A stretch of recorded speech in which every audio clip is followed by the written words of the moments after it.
In this video, I'm going to show you how to add your favorite film on Facebook quickly and easily. This is a simple way to update your profile, make it more personal, and show the movies you love.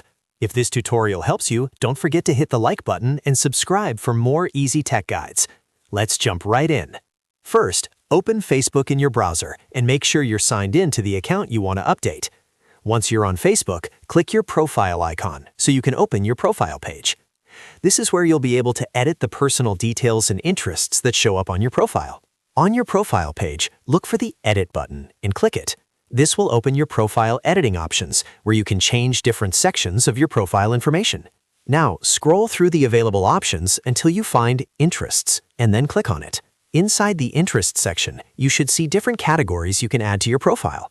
Find and click Films, because that's the category where you can add your favorite movie. After that, use the search box to look for the film you want to add. Type in the movie name carefully so Facebook can find the correct result. When the film appears in the search results, select it to add it to your profile. Make sure you choose the right movie before moving on. Once you've selected your favorite film, click Save to confirm the change. Facebook may take a moment to update your profile, but once it's done, your favorite film will now be added. And that's all there is to it. You've successfully added a favorite film on Facebook in just a few steps. If this video helped you out, please give it a like and subscribe to the channel for more helpful tutorials just like this one. Thanks for watching, and I'll see you in the next video.